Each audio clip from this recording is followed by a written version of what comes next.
not adequate enough to effectively cover the subject matter.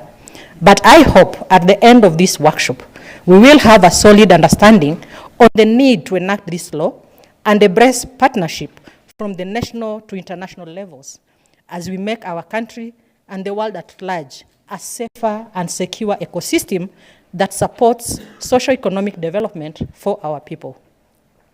Honorable members, governments depend on the support of industry and other relevant actors, and you are some of those very critical actors concerning export and trade in strategic goods and technologies in order to ensure compliance with export, import, and international trade controls.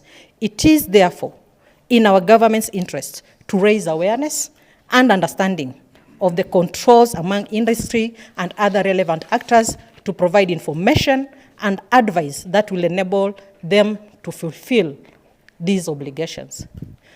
In recent years, honorable members, we have witnessed a significant increase in business in strategic and dual good use in the country and the region. While this is applaudable, the country has also registered some instances where criminal elements have abused these goods, resulting in loss of lives, businesses, and denting our country's image. And we have instances like the US bombing, we have the Asanant building bombing in Nairobi, and the numerous incidences which are being reported where we are having IEDs placed on our security routes. And they have claimed lives of our security officers and the civilians. Consequently, this has increased concern in government on how to balance between trade and national security aspects. I'm sure you would agree that effective cooperation in regulating trade in strategic and dual-use goods will diminish threats to having them diverted to the wrong hands. Honorable members, we are also seeing a rapid trend at which countries are adopting technological innovations, even in trade affairs and security management. The criminal elements are also in a race to outsmart governments world over. Hence, the need to be steps ahead to mitigate, manage, and dismantle such networks.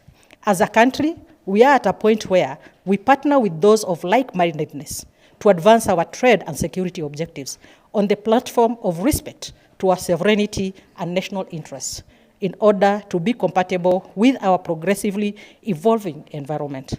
In this way, we will be more competitive in the region and globally for consideration as a destination of choice for investment. I'm ecstatic that we are all here at the present time to initiate positive change to create a safer and more secure environment that is grounded in the recognition of the importance of our Constitution and the rule of law. Before I conclude, allow me to express my sincere appreciation to the U.S. Embassy in Nairobi through its export control and related border security program, who have partnered with us in facilitating capacity building of the relevant agencies on matters management and control of trade in strategic goods and in the development of a customs curriculum on strategic goods. This program has been instrumental in supporting development of the current bill. Finally, honorable members, the multi-agency team today presents a draft law informed by the situation analysis of our current state of affairs and environment in which we operate. The various MDAs with a mandate in the chain of management and control of these goods are in agreement that there exist strategic challenges which this law, once enacted, seeks to cure in a whole-of-government approach. Please allow me to say that the increasing complexity and paradigm shift in how we understand trade balancing with security considerations requires that we continuously work together to find strategic ways in which we can ensure that our most valuable assets, which is our people and resources, are equally protected from disillusioned criminal elements, whether nationally or internationally. Therefore, it is our humble appeal as the committee, honorable members of parliament, that you shall be that team which propels Kenya's status and cements her standing as a competitive destination of choice for investment and doing business in this rapidly changing technological space. I wish to submit and welcome once again to this session. Honorable Chair,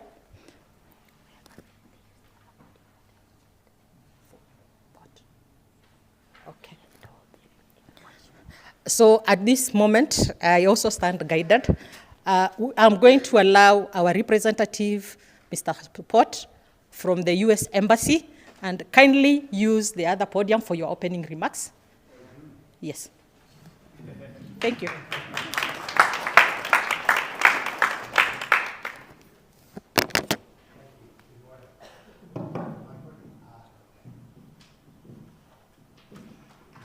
Good morning.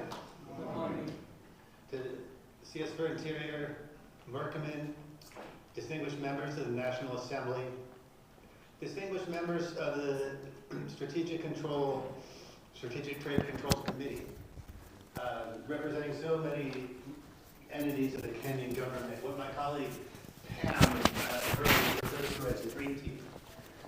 On behalf of the United States, welcome. And all protocols observed. My name is James Potts. I'm the Economic Counselor in the U.S. Embassy. And it's an honor to be here and to welcome so many prominent policy members to this important forum. Strategic trade controls are an incredibly important topic in our policy discourse, an important part of how we together will secure our strategic resources. We've been doing this for a while. Department of State, over a decade ago now, started partnering with Kenya, and we've been doing this little by little, training with KESRA, developing a customs curriculum, as was just mentioned, working with KENRA on various projects, training to border security officials, maritime, land, all throughout Kenya, all these little things that add up, that make it such that Kenya is now a leader in best practices when it comes to strategic controls. What we're missing is the legislative framework that brings us to the next step. But we've had that steadfast commitment by Kenyan leaders that have made it such that all that partnership has mounted to something really positive and has put Kenya in a very good place moving forward. So, of course, there's still important work to be done. Building on our collective efforts, we're now on the cusp of taking an enormous step forward, passing the Strategic Goods Control Bill of 2025. The SGCB. My hope is you leave this workshop with an improved understanding of the benefits of this legislation and that you'll use these 2 days to full effect. By passing this bill, Kenya would be only the third African country with an STC law, joining South Africa and Morocco. So in doing so, Kenya cements its place as a leader in East Africa and on the continent. The Strategic Goods Control Bill is a comprehensive piece of legislation that will safeguard Kenya and better position Kenya by combating terrorism and deterring weapons of mass destruction, equipping frontline officials with the legal framework needed to enforce and prosecute illicit cross-border transactions, and, as has been mentioned already, keeping with international commitments, complying with UNSC Resolution 1540. But also, the bill brings many key economic advantages. And you may wonder, why is the economic counselor here? Strategic trade is part of economic affairs within our embassy, because that's really what we're looking to do here. Building two-way trade, building trade in parts of Kenya's development that matter.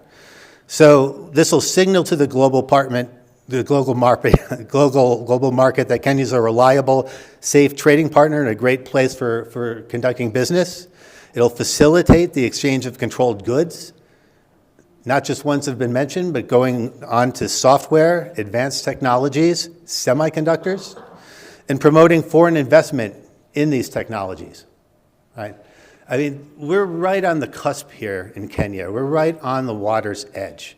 Kenya's Silicon Savannah is so strong in terms of the large companies here, in terms of the investors that are interested here, in terms of the talent, right? I mentioned semiconductors. There are people that are looking to build factories to produce semiconductors in this country, not just in Nairobi, even here in Naivasha.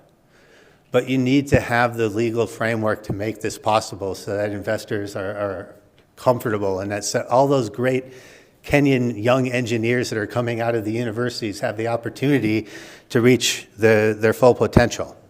So the SGCB is a result of tremendous cooperation and a testament to partnership with Kenya at all levels of government. None of this would be possible without the leadership of our first two speakers, Mrs. Mercy Musaru and Mr. James Kidder, the co-chairs of the committee. Our work's only getting started. With the SDC committee speakers giving their presentations over the next 2 days, you'll learn in much greater depth about how strategic trade controls work and in much greater depth on these benefits that I've just mentioned. I'd encourage you to all support this historic piece of legislation and ask that you encourage your colleagues in the Senate to show support as well. We just did a similar session a few weeks ago with the Senate. It's an exciting and important time. Kenya is so close to passing a critical bill for your security and for your economic prosperity and for ours. With your support, it's going to be passed into law. Once this happens, we aim, as United States government, to continue supporting your government as you work to successfully implement this law. Thank you for your time and investment in partnership with the United States. We can give him a better clap. So at this particular moment, I want to hand over the remaining session of the opening session to none other than our chief guest, so that he is able to invite the respective chairs who will introduce their teams before they give their opening remarks. And then there are two senior officials who may speak, sir. I needed you to do the honor. They are from the Secretary of Trade, who is actually the person who started this process, Professor Erastus Yantebe, and then they also have Mr. Kevin Nyayo, the one in charge of border management.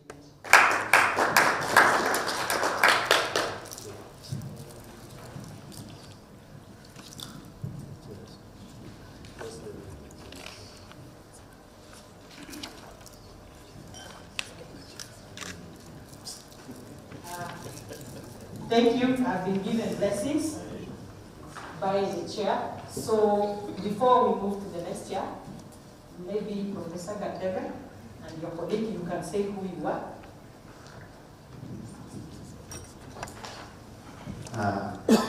The Honorable Cabinet Secretary for Interior, Kipchumba Murkomen, the chairs of the parliamentary committees, the various of them, good morning. My name is Professor Erastus Gateve. I'm happy to be here again. I've worked with some of the members who are in the Fellow of Parliament on these issues. Currently, I'm serving the government, and I can see my shares here in the Ministry of Industry, Trade and Investment as the Industrialization Secretary. Chair and the honorable members, allow me to say this is a journey that has been worked on, and I want to thank Masalu and Keter. They took over from me. I co-chaired the process from 2015 all the way to early 2022 when I finished my term. And I want to say that this bill initially, and on because I can see, it went all the way to cabinet, but because you had already, the parliament has already, even my former member in the health was there, it went back, it has to come back to the new government for it to be where we are.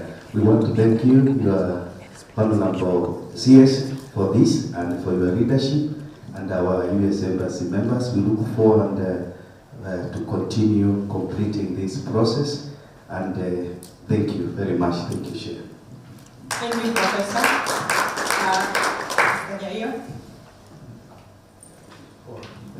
Thank you, sir.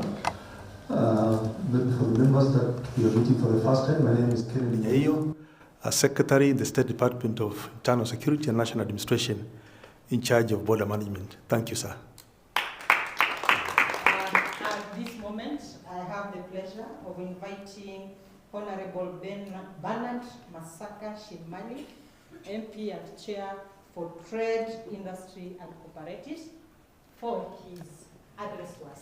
You can use the other one.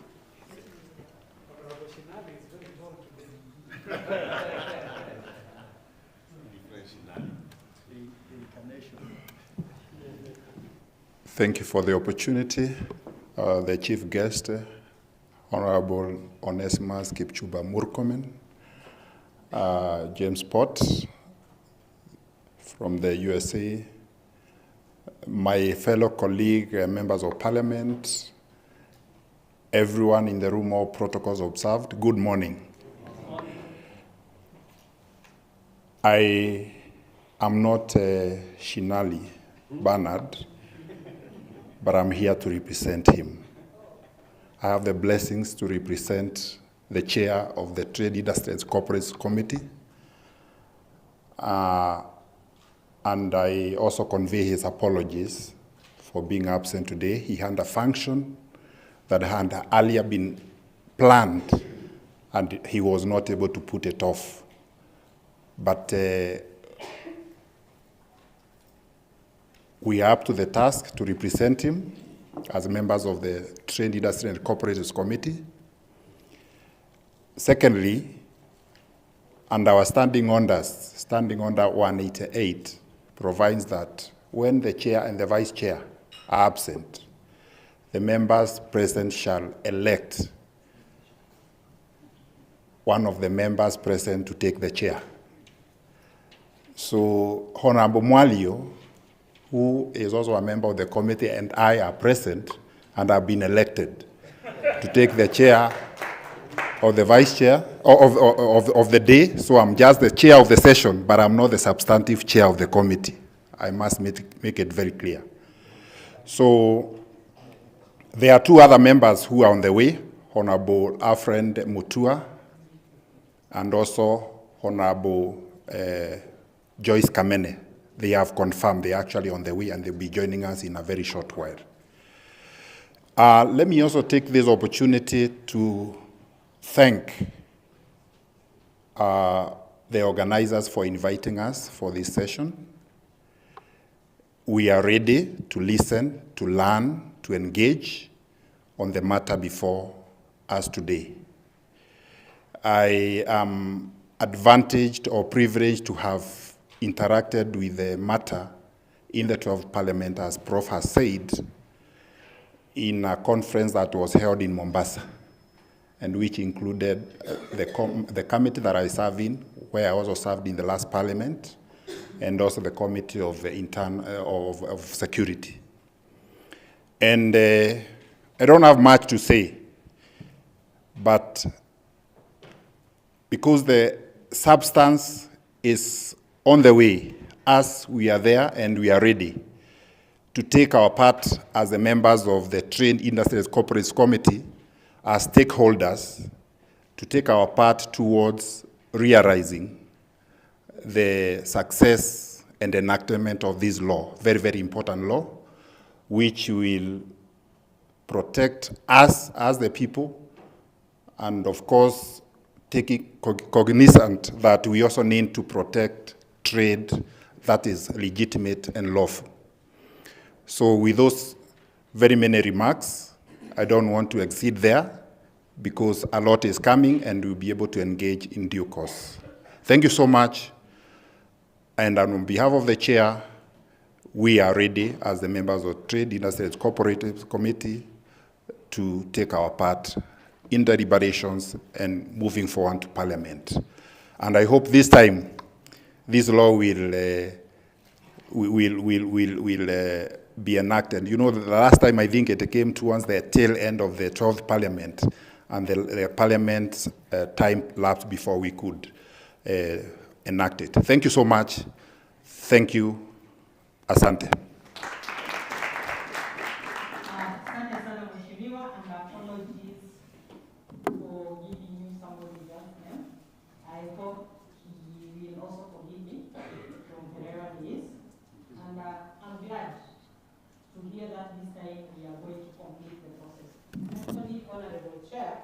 the last time the bill almost came to conclusion, it was being given a nod on 22nd of July 2022. That is 2 weeks before the general elections. There was nothing much which could be done. That is where we found ourselves. Kindly, before you usher in the next chair, let me take this opportunity to introduce the member who is in the House, Honorable Mwalio, member for Masinga, who is a member of the Trade, Industry and Cooperatives Committee. I think he can say his name and then.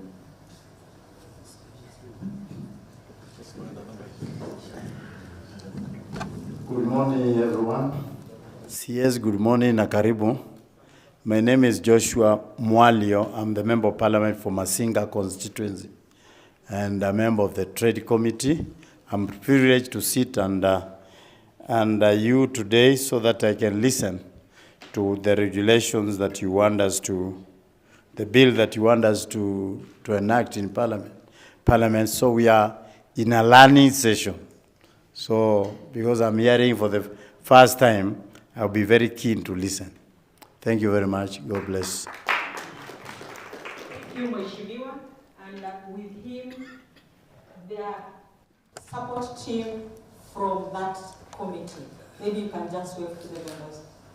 I know we have from the Office of the Clerk, the Secretary.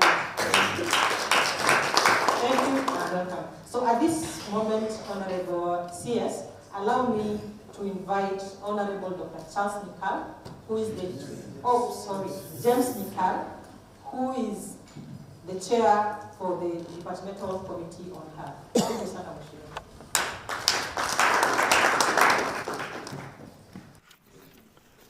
Honorable Minister Kipchumba Murkomen, the chairs of the committees that are here with us, the honorable members of the committees, the economic counselor from the U.S.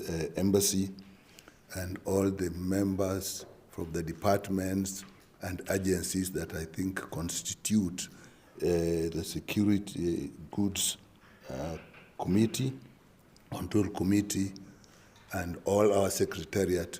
Good morning. Before I proceed, I'll also request my members who are here, they could just mention their names. I know we are conscious of time, so we'll probably not say much, but it's good for them to say who they are and their constituencies. Yeah. Do you need that one? Good morning, everyone. My name is Pauline Lenguris, County MP for Samburu and a member of the Health Committee. I'm also happy to be here. I will be interacting with the bill for the first time. Thank you.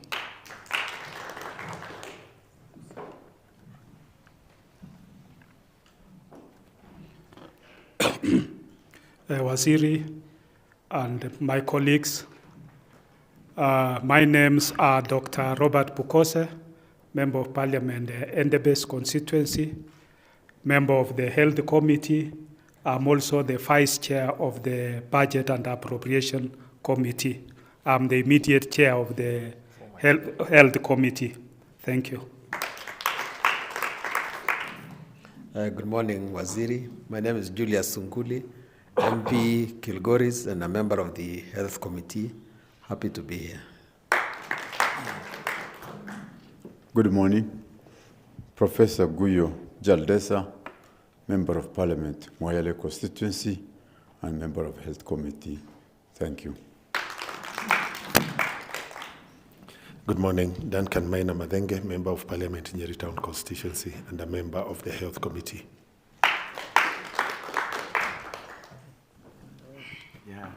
Good morning, CS, and the chairs, and all the members here, including the Economic Counselor from the U.S. Embassy. My name is Titus Hamala, MP Lurambi Kakamega, and also a member of the Health Committee of the National Assembly.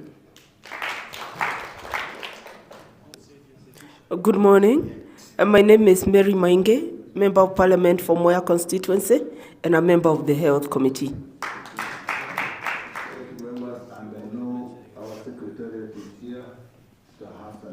And the legal officer, maybe they're not in the room, but they're just here. Let me start by actually appreciating the minister and the U.S. government for getting us together on this. Some of us, as we indicated, but I think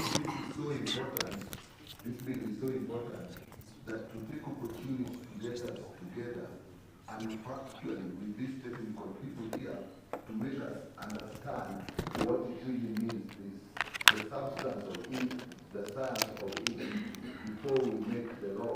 It's actually appreciable and it's extremely important.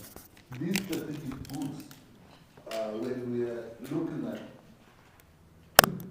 when we are going to look at them now and when people hear from them, they take more or less of a military security context.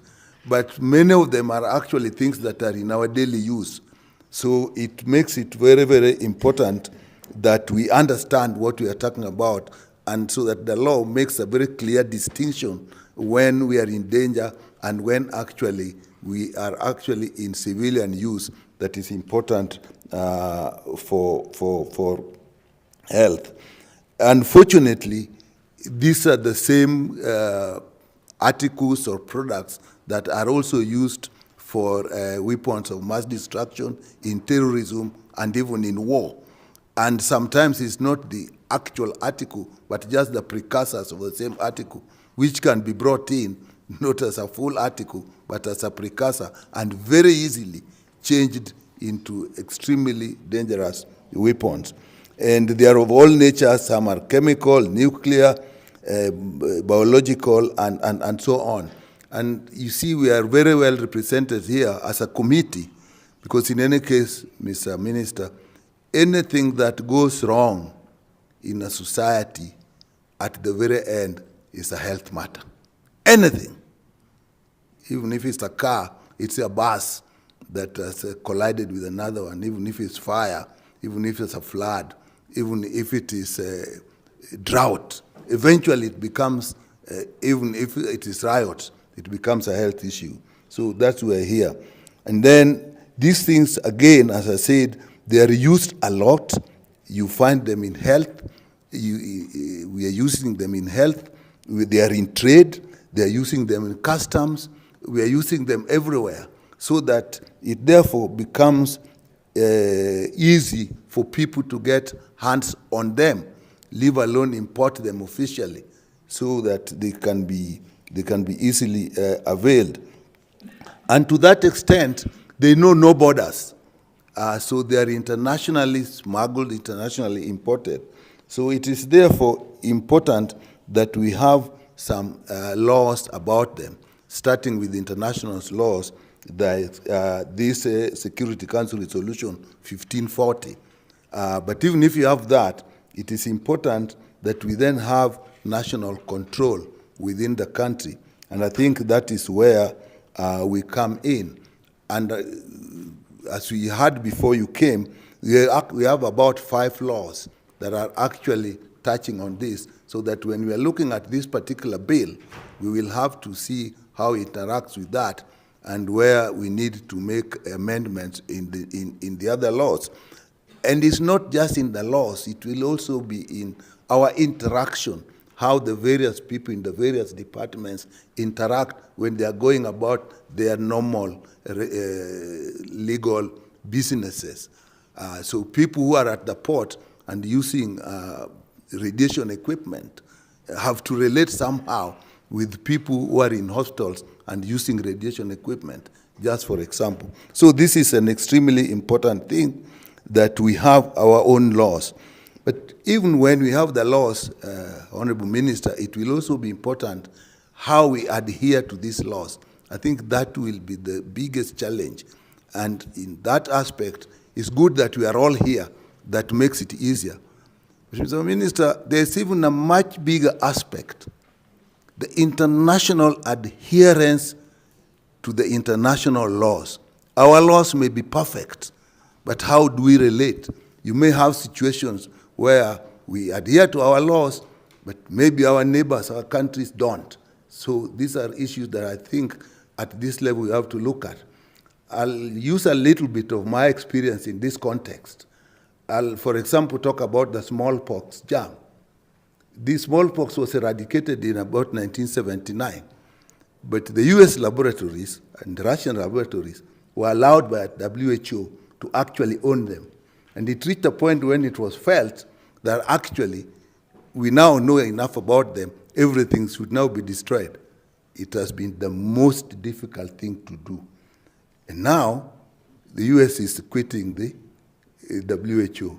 I can see my friend is looking at me. That is what is going through my mind. If we had not been able to actually agree when they were in WHO, and now when they quit WHO, what then happens? So I think as we look at the national laws, it's also extremely important. Our friend is here to look at how we relate internationally. Even the ICJ case, International Court of Justice, we have similar issues. So I think it's important at national level, we shall do our best, do our laws, and do as much as we can for the welfare of our people. But we cannot succeed if internationally we do not get to the same agreement on adherence to these laws. Thank you. With that, I think I've talked a little bit much, but I think it's probably may be useful. Thank you, Wasili.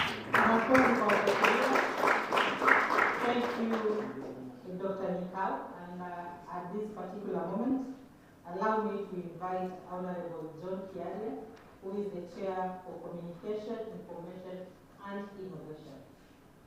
Some of these are technologically transferred. The technology, you don't need to go to class for several an idea about it.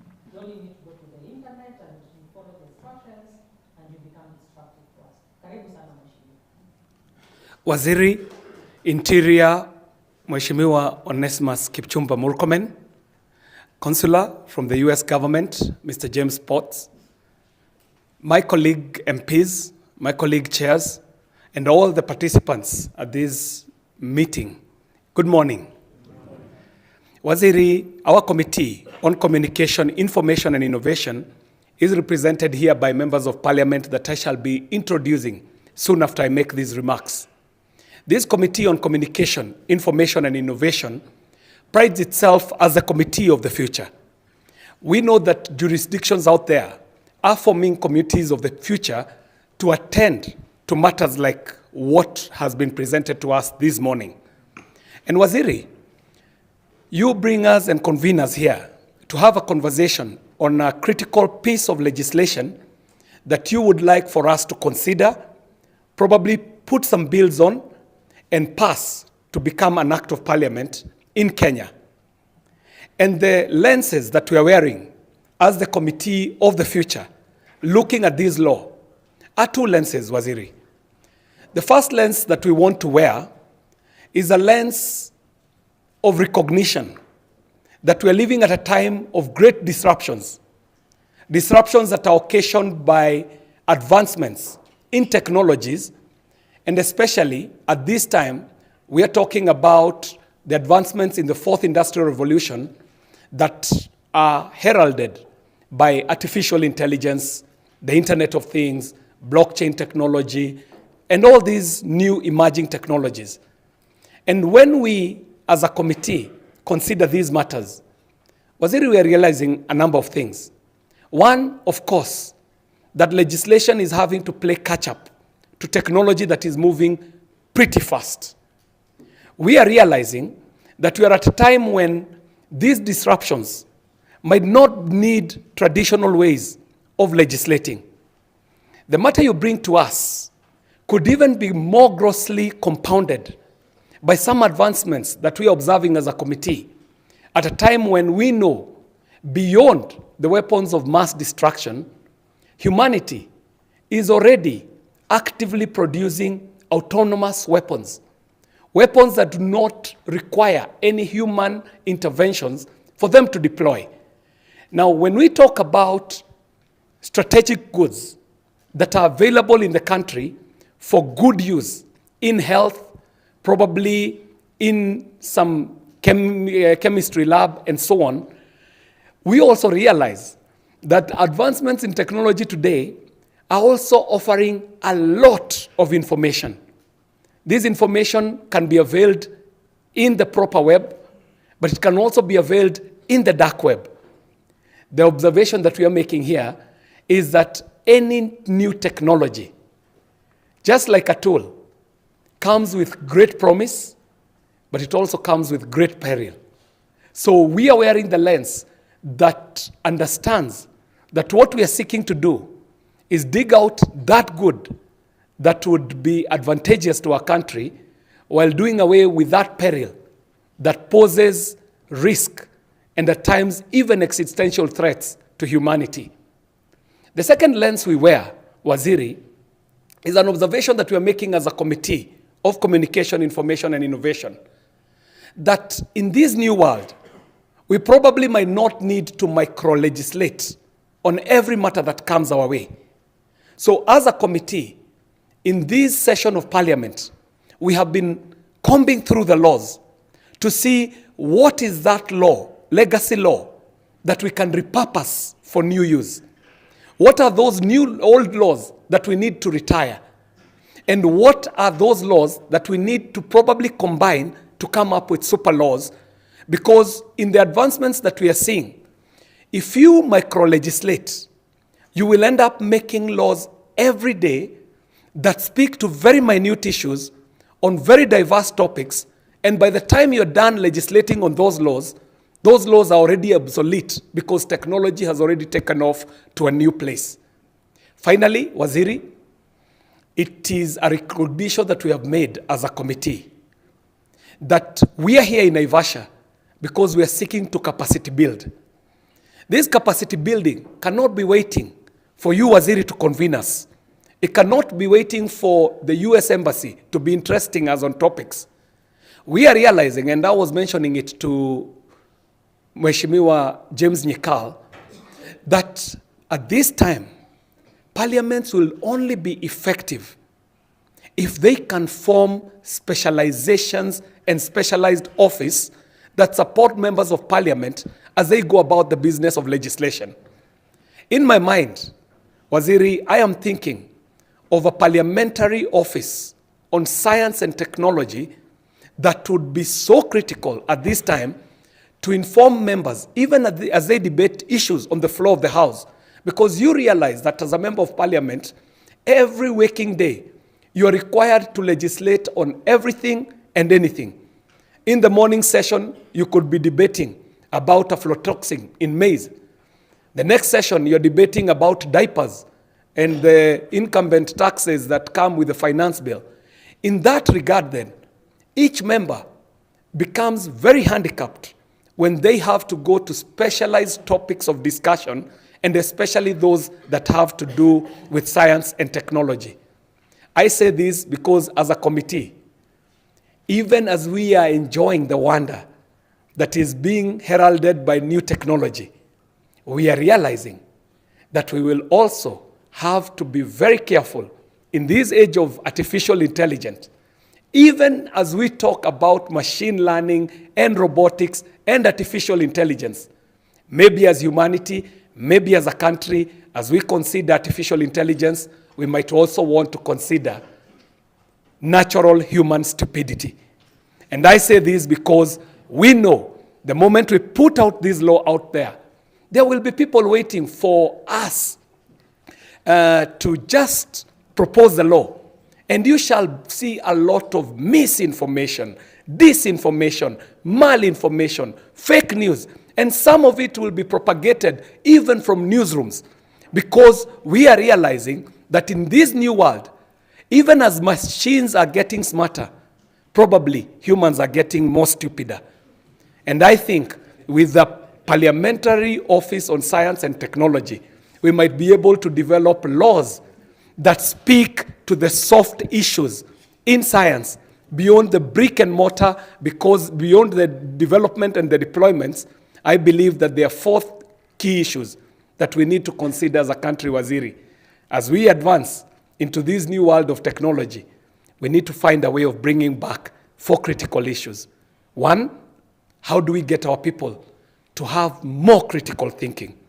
Secondly, how do we get our people to apply logic and problem solving with every issue they face? Because everything cannot be a catastrophe when you face a challenge that you must kill someone because you're facing a challenge. There is a need for problem solving in our people. The soft issues of emotional intelligence, because people are losing their humanity. And finally, Waziri, I believe even as we advance in technology, we need to bring back patriotism. Patriotism will speak to some of the ills that we're facing as a country. I thank you very much. Here with me, I have members of my committee, and I shall allow them to introduce them. And in no particular order, I shall ask the ranking member from Makueni constituency to introduce himself. Thank you, Chair. Good morning, Waziri. My name is Erastus Kivasozioka, Member of Parliament, Booni constituency, Makueni County, and a member of the Communication, Information and Innovation Committee. Chair, you are right. We are becoming more stupid here because the machines are taking over from our thinking. Thank you. Thank you, Chair, and thank you, Waziri. My name is Abisirat Ali, specially elected member, a member of Communication Information Committee. I think coming to the point we are now in, Waziri, we will be through with you in this process and pass this important bill when it comes to Parliament. Of course, I come from northern Kenya, where IEDs is the norm of the day, and I think we need to do something. Thank you very much. Mheshimiwa Abdisirati is a specially elected member and a very active member of our committee. Thank you, Chair. CS, fellow colleagues and delegates, good morning. My name is Bernard Kitur, Member of Parliament for Nandi Hills constituency and member of the Communication, Information, and Innovations Committee. I think to make a comment after you spoke about much would be using the succinctness of what you mentioned. So we are here to learn, and of course, we are going to support this. We are using all the lenses that on the ICT space so that when we are able to also give the contribution that will be necessary to produce the best document that will carry our country forward. Thank you. I think you know that gentleman is a dragon slayer. You know the people he fells to get to Parliament. Yes. Good morning, Waziri, and all the seniors here. My name is Gideon Kimayo, Member of Parliament from Keyo South constituency, that's in Elgeyo Marakwet County. I am a member of the ICT committee, which in Parliament we call Committee of Communication, Information and Innovation. My chair has spoken for all of us, so I don't think we need to add much. And that gentleman is a proud holder of a doctorate degree. That's how equipped our committee is. Finally, Waziri, I heard you make a comment about my dressing when you walked in. I'll just remind you, because you're a former member of Parliament, that the standing orders dictate how I can wear on Tuesday, Wednesday, and Thursday. The standing orders are very silent about my fashion on Friday. You invited me here on a Friday. Thank you very much.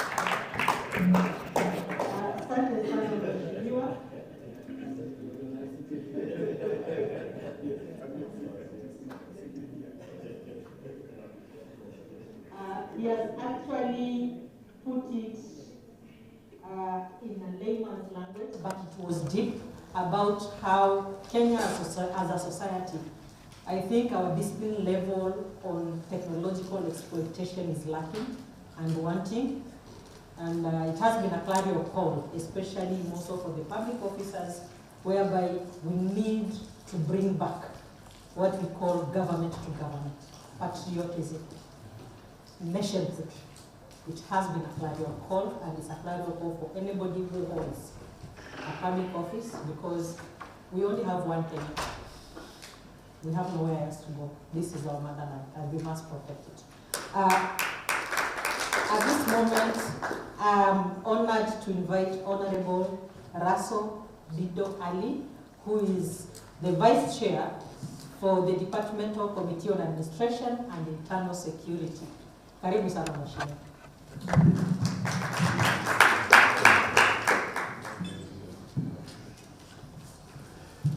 Thank you very much, Waziri, James Potts, colleagues, the chairs, honorable members, distinguished participants, good morning. On the outset, I want my colleagues from security to introduce themselves. Honorable Guru Kangara, we start with you. Morning, everyone. I'm Guru Kangara, member of Parliament, Lari constituency in Kiambu County, and a member of the Administration and Security Committee of the National Assembly. I'm happy to be here. Thank you.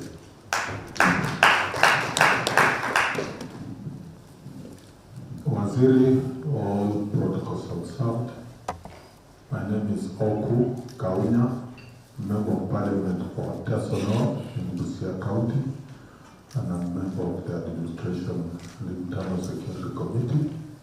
I happen to have interacted with this bill in the last Parliament, and it was our intention to have it passed, but it came on the wee hours. And I guess, and I want to encourage the team that this bill should come today to Parliament, because by next year, August, our minds will all be set on 2027. So, and you know, when most members are focused on the politics of campaign, there's very little that goes on in terms of fast-tracking the bills. So, Waziri, to encourage that we need to fast-track it, let it come to Parliament, we'll support it. I'm happy to be here. Thank you.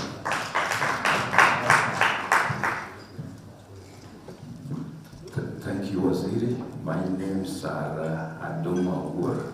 I'm a member of the Administration Committee, popularly known as the Black Beauty of that committee. Chair, I also want to say that having served in this committee of national security for the longest time, I also interacted with this bill in 2018. And Chair, it has taken long, 2018, and we're in 2025. This is now about 8 years, and I'm wondering why it has taken very long to come up or to finalize on this very, very critical issue. So I hope now with the competent minister we have, and I think you've attached import to it, and that is why you are personally present here. So we hope that this bill will come to pass. Chair, I know I might not be here after Waziri would have given his speech, because you know all the arms of the government are in Kisumu, including the fourth arm of the government. So I will also have to be there to join His Excellency in that part of the country. I've noticed the remarks, the opening remarks by our facilitators, and that of my friend Kiari when he spoke and talked about natural human stupidity. From the way he pronounced it, and you know we have people who are not Africans in the house, it could be understood to mean natural human stupidity in Kenya. So I wanted us to be very clear on that, especially when you talked of, and you are joined by your colleagues from your committee who were talking about some stupidia. Where we come from, we don't call them stupidia, we call them incorrigible. Thank you, Chair, and we look forward to this. Thank you very much. Waziri, we really want to thank you as members of Parliament for you having caused this meeting this early in the life of a bill, in making the law, because this interaction will allow you to have many ambassadors in the House to support crafting of this law, and also for us to engage our colleagues who have not had the opportunity to be here, to actually quickly interact with the law as crafted to accept its passage. And that is why it's always good to give work to those people who understand. If you didn't sit in Parliament, you wouldn't know that it's good to engage members of Parliament early in making the law. I want to just borrow a leaf from what Honorable Kiari has said. I think there's confusion in Kenya, and a big one for that matter. There's difference between control and governance. The government in power must legislate, come up with laws to control like what we have before us. This is so important that you cannot leave it to the civilians to do whatever they want. Once you say that a particular material is of dual use, then it is of concern, because it means that it can have potential effect or harmful effect to the citizens of a country. And once it is of military use, it means that this particular material or ingredient can be used to cause harm, such as what we have with WMD, or weapons of mass destruction. I call this particular bill legislating on dangerous goods. And I think as we go forward, we must bring Kenya Bureau of Standards on board so that they must put their stamp on certain goods to say that these are dangerous goods or they are of dual use, so that those who are keen, even when you find them on shelves in go-downs, they are being transported, then you can quickly point out that this can easily harm the security of our people. On the other hand, we live in a region that is highly volatile, and our security is of paramount. The issue of terrorism, proliferation of light weapons and small arms. This calls for making laws that is not just about securing Kenya today, but for posterity. Article 94 of our Constitution is really clear. Nothing can be enforced. Nothing can have the full force of law unless it has passed through Parliament. So our brothers and sisters on the other side who are crafting this law since 2018, so long as it is not in Parliament, it doesn't exist. And that is what you must learn. And it is good that you have an experienced hand who is saying, let us engage Parliament quickly so that it forms body of our laws. When you look through this bill, I believe you are going to take us through the bill clause by clause. It is in 5 sections. But I will invite my colleagues to look at the consequential amendments. The consequential amendments actually detail that it is not just about security. It has effect on agriculture, on health, on trade, on ICT, basically everything across the board, and everything that affects the day-to-day life of a Kenyan. And eventually some of them will form part of an omnibus But it is good that the minister is saying, I am pointing out this early that this bill affects all this. In the last bit, what I saw on Article 114 of our Constitution, you are saying this is not a money bill. I think you shouldn't fear. Potentially, this will cause some money on the purse of the taxpayer, but it is to their benefit. It is to their safety. And finally, enactment of this bill will allow traceability of materials as they are exported or imported, as they are transferred from one den to the other, from one user to the next, and also in terms of accountability. So that when somebody who is doing mining or you are doing a quarry, then you are going to use explosives. You must have proper storage for them. There must be adequate security. And that accountability will be able to save this country at the end of the day.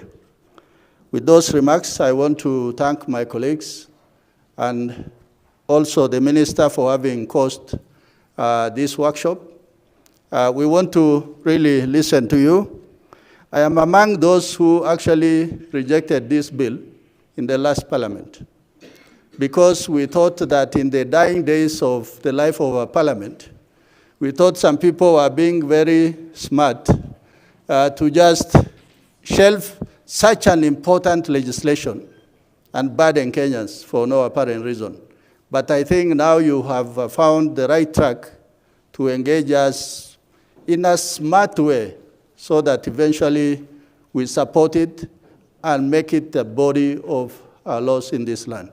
With those remarks, I say thank you very much. Thank you, Mheshimiwa Lasso, for your words of encouragement and a push to the SGC team. The ball is now on our court from here, so that and our CS support and commitment, we wrap up this chapter. Now we go into enforcement. At this moment, honorable members and all the officers present, before I invite our students, there's a team, secretariat team from Administration and Internal Security. Yes, you have your officers with you. Yes, I think all of them, maybe you can stand. There is John, and I think this, the next guy is new on our team. Yeah, he's a legal counsel. And then our sergeant at arms, a very active man. Thank you very much. Waziri, allow me to introduce the Secretariat from the Committee on CII, if they would stand. One is already standing. The gentleman who has been passing the microphone is an audio expert. His name is Mr. Lengasi. We also have with us one of the lead clerks in the committee, that is Saoli Sakana, and he has been responsible for mobilizing us so that we can be here in time. Thank you very much, Waziri. Our clerk can also stand, Mr. Hassan. I tried to introduce him and he wasn't there. And our legal officer from the health committee.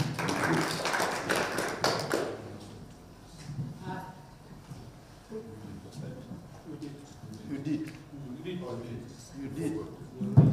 You introduced ours. Let's see their names. Well, for uniformity and avoidance of doubt, we have the legal counsel,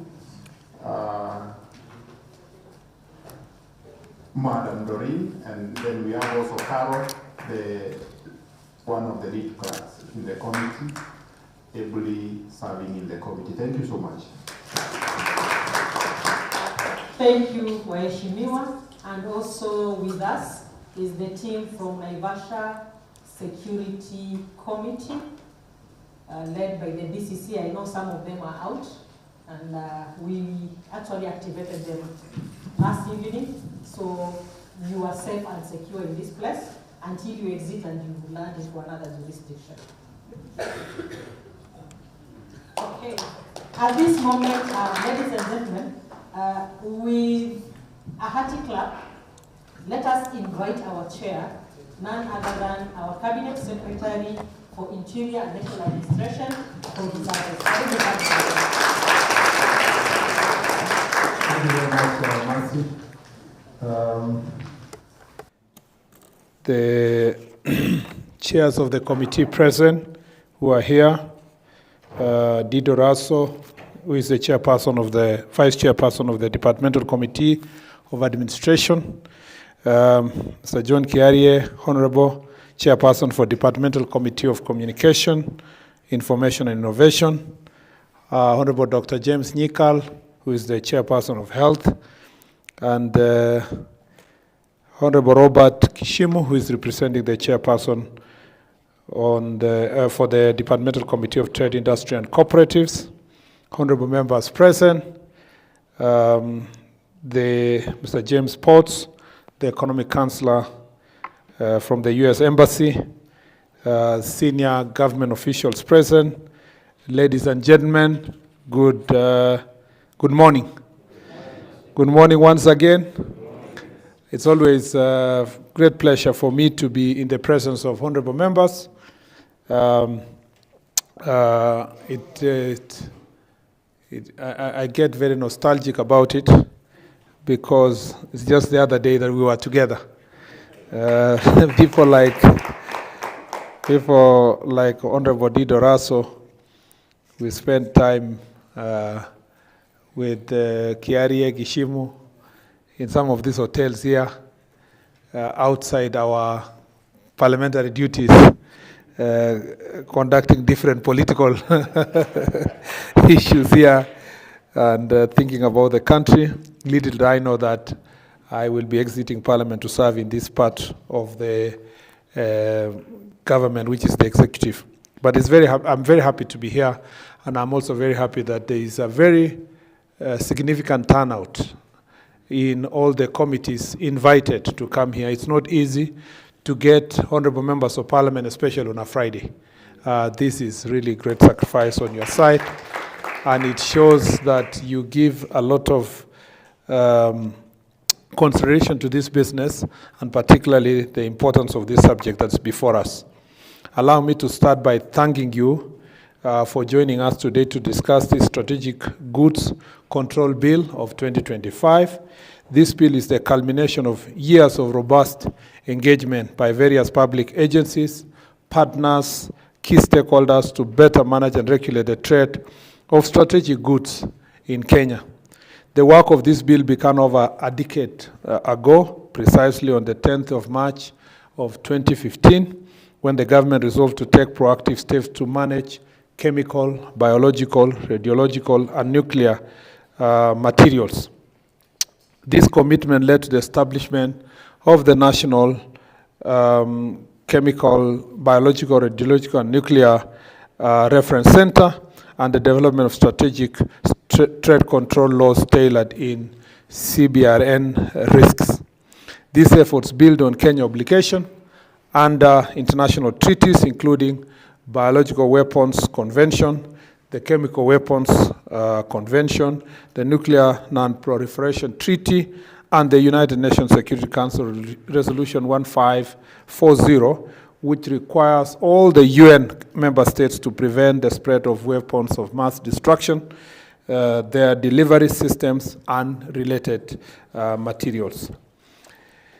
We recognize that the African continent plays a very critical role in the global supply chain as a source of raw material, unfortunately, a source of raw material, a transit route, and a destination of strategic goods, technologies, and related services. As you may have seen in that particular role of African countries, the missing part is manufacturing. The rest is we are both the source of raw material and consumers. Kenya's strategic position as a regional hub for trade and transit has been a notable rise in the trade of strategic and dual-use goods. In East and Central Africa, we provide the biggest corridor for bulk movement of transit goods, including the strategic goods from the port of Mombasa through the Northern Corridor to the interland countries, including Tanzania, Uganda, East DRC, Rwanda, Burundi, Zambia, Ethiopia, and South Sudan. While this growth is welcome, it also exposes the country to very serious risks.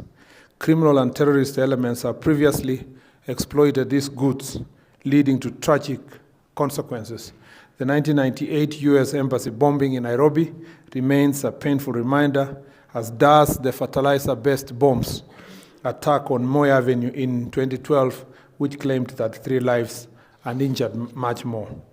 In recent years, the recurrent IED attacks constructed using repurposed materials from strategic goods have resulted in the deaths of both civilians and security personnel in the northeastern region and Lamu County, particularly within the Boni enclave. These incidents highlight the urgent need for stronger oversight and regulation. Now more than ever, we must implement strategic goods control measures that enable legitimate trade while safeguarding our national security and public safety. The Strategic Goods Control Bill 2025 introduces several critical measures. First, it requires all entities dealing with items listed in the National Control List, including those with military or nuclear applications, as well as dual-use goods, to obtain permits for their import, export, and transit. Second is that the bill regulates brokers and middlemen involved in the deals for strategic goods, even if the goods are not shipped through or handled in Kenya. This ensures that the Kenyan entities cannot be used to facilitate illegal trade, no matter where the goods are located, sending a clear message to the region and globally that we have a zero tolerance to illicit trade practices. Third, the bill extends controls for electronic transmission, such as software and digital data that can be used to develop weapons of mass destruction. In this day and age, dangerous technology is not just physical, it can be shared electronically too. And the chair of the ICT Innovation Committee, National Assembly, has captured very well, and I can see that he is well versed with this subject of technology, AI, blockchains, and all these other technology, emerging technologies, and technology of the future, and the danger that it poses in our country and the region and the world. Fourth, the bill sets out strict penalties for violations, ensuring enforcement is consistent with both national and international laws.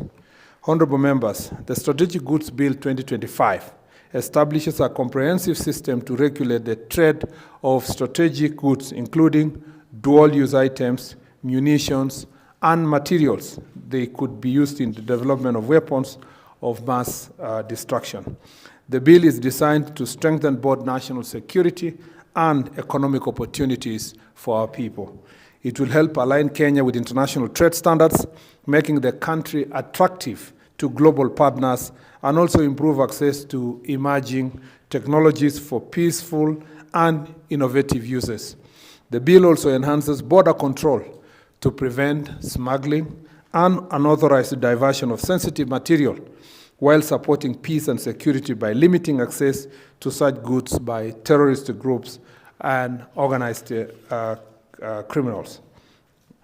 Ultimately, the legislation positions Kenya as a leader in strategic trade control on the continent, joining the ranks, as has been mentioned by Mr. Potts earlier, of South Africa and Morocco. The Strategic Goods Control Bill 2025 is proactive measures to fortify our national security while promoting legitimate trade.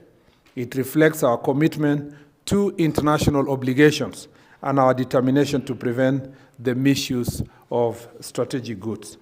On behalf of the ministry, we respectfully seek your support for the passage and enactment of this important law. I appreciate the fact that the honorable members are present here, and it is our responsibility in the executive to seek ambassadors, to proactively seek ambassadors and to engage members of parliament beforehand if we really want to have useful and quality bills. I must say this, that for the years I was in parliament, every time we had prior interaction with a bill in this manner, it was easy to have the right people making the right interventions on the floor. Because, as you may very well know, and it's been also captured by the honorable members, including the ICT chair, is that we are in the age of misinformation, disinformation, and fake news. And in the process, if you do not have honorable members who have gone through the bill, in detail and ask questions at this stage, we will all join in the propaganda. And that's why, as Honorable Rasa said, it is dangerous to bring a bill in the sunset hours of Parliament, because then it is easy to bring all kind of propaganda around it.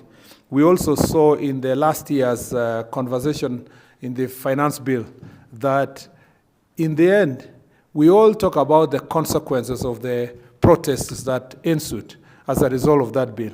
But we never asked ourselves, what was the validity of that protest? Was it founded on truth? What is that was being pursued in this particular bill?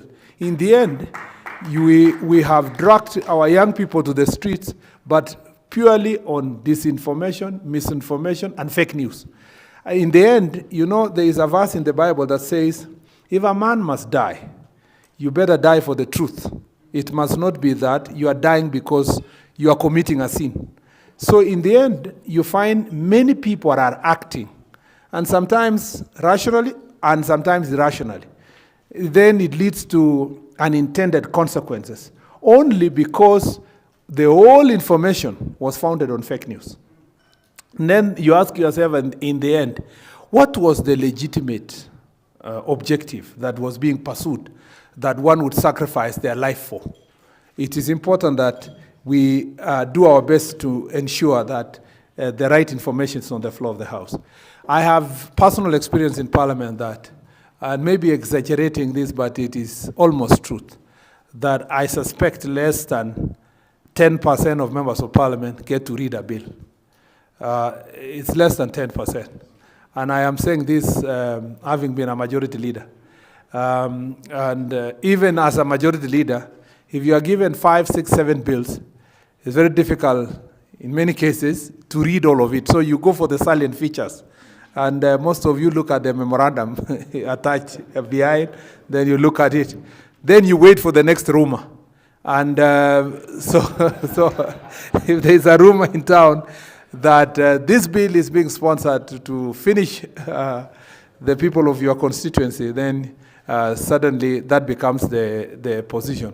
And so this engagement, hopefully, by the time this bill goes to the Parliament, having more than 20 members of Parliament sitting here today is more than enough.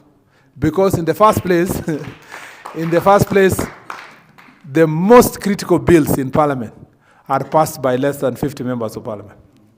If nobody calls for quorum, all the bills will be passed by about 20 or 30 people. Yeah? You are lucky if someone says quorum, then maybe 65 or 70. So having you here means a lot to us in the ministry, because as a former member of Parliament, I know the value that comes with your presence here. And therefore, I think the quality time that is be spent here is interrogating the various sections of the bill and then helping us to better the bill itself before we can bring it to Parliament. Then when you are championing it, you can confidently tell the country and your colleagues in Parliament that you have interrogated and looked at this bill properly. I also want to thank our development partners who have helped us work together on this very important bill. I want to truly appreciate the U.S. government herein represented by Mr. James Potts for the work they have done. Sometimes I see in social media, newspapers, very casual reference to our relationship with the United States.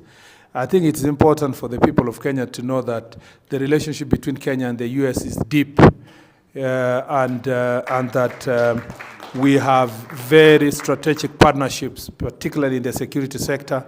And Kenya, there has been a mutual benefit for the two countries insofar as our cooperation on various sectors, whether it is education, whether it is health, and also speaking from the security sector, is that US is our main strategic partner globally on matter security, and therefore we want to appreciate them for participating and supporting us in particularly dealing on issues that manage chemical, biological, radiological, and nuclear weapons and materials, things that US has vast experience by virtue of their leadership position, or the leadership position they occupy globally. So thank you, Mr. Potts, and you pass our regards to you, the government of the United States and the embassy, and through the embassy, for the work that we are doing together. And I look forward to even more areas of collaboration together to move these strategic areas of cooperation forward. Second, I would like to appreciate the committee, the strategic team chaired by the two members here present for the work they have done. This is no mean feat, but please, as members of parliament, help us pass the law so that these people do not continue in workshops preparing the bill again. We need them to do another job. I have been there before. I've served in task force before I became a member of parliament. And I know it takes a lot of work to come together and put together bills, but also the wealth of knowledge that you accumulate in the fullness of time makes you experts. Now you can confidently say, as the committees, that you are experts in this area of controlling the strategic goods in our country. And therefore you can continue supporting.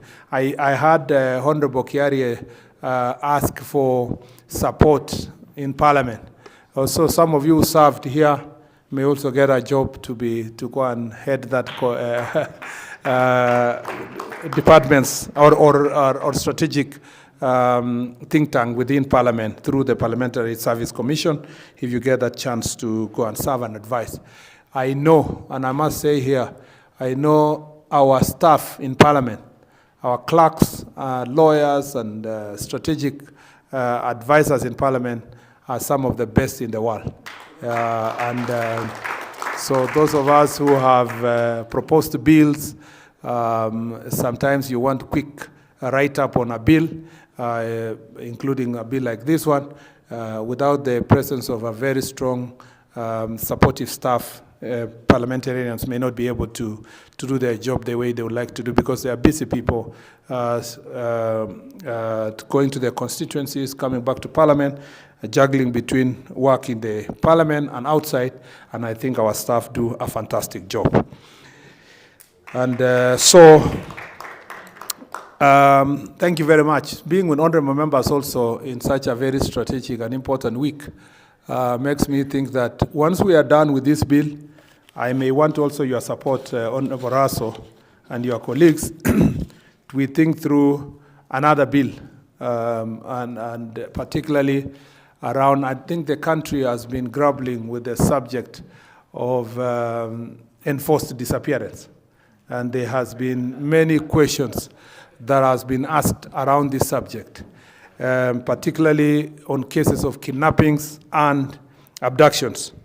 And this, it is important. If you look at this bill that we have proposed here, the strategic goods bill, if you look at the punishment in terms of violations in the bill, you realize that the fine is 50 million, you know, and you see that the sentence is up to 10 years. So you can see the seriousness that is applied insofar as this bill is concerned. I think that it's also time we have honest conversation about enforced disappearance and put in place proper legal frameworks that deals with any cases of abductions and kidnappings that may happen in the country. Even as we discuss these issues that have been properly raised by civil society and citizens who fear that in some cases people have disappeared only to reappear, we also have increasing cases of fake kidnappings and abductions. These self-abductions and self-kidnappings, they make nonsense of the serious subject that we are dealing with of abductions. And I'm saying this with utmost respect because last year, December, there was a gentleman called Norbert Mulwa who staged an abduction. And then he was finally found to be hiding in Kitengela in December last year and extorting money from the sister. And he was taking pictures, having tied himself and taking pictures and sending to family because he wanted money from the sister. We have also had cases where spouses fake abductions just to run away from their other spouses for many different reasons. And this is not a laughing matter. This is a serious global issue. We have also now seen cases of this matter has now escalated to a level where in the situation we have been handling this week, where a member of parliament is abducting himself. And this is serious because a member of parliament is a person who occupies a very high office. And this comes after we lost another member of parliament who was unfortunately shot, and the case is in court. So when a member of parliament participates in this very comical act of self-abduction, it generally creates despondency among the population. And it also lightens, it makes cheap and lighter a serious subject matter of abduction. And therefore, I'd like to request members of parliament, I know you had said earlier that as technology advances, I think people are becoming stupider. If there is such an English word we have invented today, or incorrigibly, incorrigibly stupid. And so some of the, what happened this week really has made me think that we need your support, Honorable Dido Raso and the Security Committee and the rest of the committees and members of parliament to come up with a serious law. And this has been done. We've been combing through the law to find out what exactly is such a member of parliament going to be charged with. And you realize that most of the offenses that he has committed may be lighter. We need a more serious law that will provide serious punishment for people who are faking kidnappings. And it's even worse because this week, and I want to say this, our security officers do a fantastic job. The National Police Service has done a fantastic job over time. Those who serve in Security Committee know the sacrifices, the police officers in Northeastern, for example, now that we are discussing strategic goods bill, suffering attacks with IEDs, the enemy from the neighboring country. All those security officers are really sacrificing, doing a lot. The National Police Service, the IG, the deputy IGs, and all this team are doing a fantastic job. Only for someone to write a script, abduct themselves, and then come and stupefy, the entire police service and say, there is this squad, attacking this, arresting that other person, there is whatever, tribalize the police, and then only to eventually realize that the same script ends up with a very enjoyable night for a member of parliament with the company of two. You will read the statement. With the company, enjoying himself with the two Tusker Lager, and accompanied by other benefits and resources throughout the night, only for someone to be dropped in some corner. Nobody says who recorded him. Nobody wants to say who recorded him, at what corner. I think this event of this year, I see many Kenyans making it a joke on social media. Tomorrow, this similar person will stage a killing of somebody or another very terrible abduction which will go wrong, and then we will come back here and say, this government, that government. We must thank President William Ruto because he has kept his word that extrajudicial killings and violation of the law shall be a thing of the past. And because this is not happening, now people are doing it on themselves. So you must help us. You must help us by having a proper legal framework that will enable us to punish such cases and punish them properly. You must also help us, a member of parliament, that no one will be above the law. Yeah, that if you ever occupied a higher office in the past, it is not an insurance for you to incite the public and to stage such kind of acts. So it is as dangerous as this selling dangerous goods, and we need to converse together to move forward. Otherwise, I truly appreciate, I can easily be carried away because I'm in presence of members of parliament, and I look forward to even greater engagement in the future in many other bills. We are going to propose bills on relook at the regulations on the village elders. We will need the support of National Assembly and Parliament. We are going to look also a few other issues on administration. You know, we have established also National Government Administration Police Unit, and there are certain things that will come. Nemi also thesis, I may be the lone voice, but I want to register it on record that I appreciate the work members of parliament do in the security sector with the National Government Constituency Development Fund. And if the time comes for public participation or any conversation around these resources, I am going to continue being on record to be the cabinet secretary who supports the presence of NGCDF in the country. I believe, and this is not just political statements, I did so when I was a senator. I believe that money that have gone to the corner of Kenya, somewhere in Elwak, yeah, despite the conversation about whether I love my MP or not, I believe that money is more devolved than the ones that come to the county headquarters, yeah?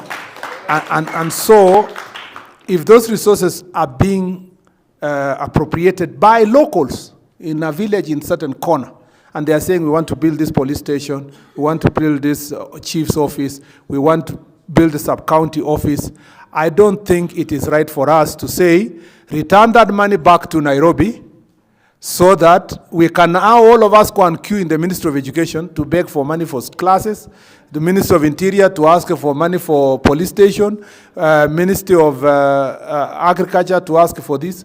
I think that we can, within the remaining 1 year that the courts have given us to relook at the CDF law and so forth, we can fashion it a little better, but the concept of having national government CDF is extremely important, and even more important for the security and security-prone areas like the marginalized and ASAL areas.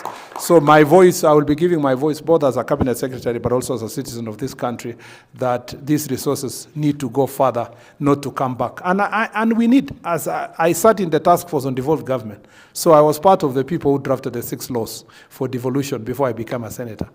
And if you look at Article 6 of the Constitution, it doesn't say devolution is a factor of counties. Devolution also is a principle that applies to national government, so that it says that the devolved system of government must make government, national government, even if their functions are national in nature, they must be able to use the principle of devolution to decentralize resources and functions closer to the people. So I want us to look at Article 6 from that perspective. And therefore, maybe I'm selfish, but I have seen what CDF does for security, and I am looking for partnership with members of parliament. We build more security installations, especially police stations. Most of our police stations in some areas are looking very bad. Some in some constituencies are fantastic. I like to see a common structures of police stations. chief's offices. When I went to Marsabit the other day, I went to open a chief's office built by Honorable Dido Raso and their CDF in that place, and I looked, it was very good. And I went to another one in Machakos and other places when we were doing Chukwala Usalama. I really want to see a lot of this, and we have instructed National Police Service to give us standard model of a police station so that we have one model for across the country, and we are also developing a standard office of the chief and the standard office of SCC, DCC, county, so that we, all of us, build standard offices across the country and allow our officers to operate in respectable offices, not like the Naivasha DCC office, which is a colonial office. Thank you very much, and may God bless you. Asanteni sana.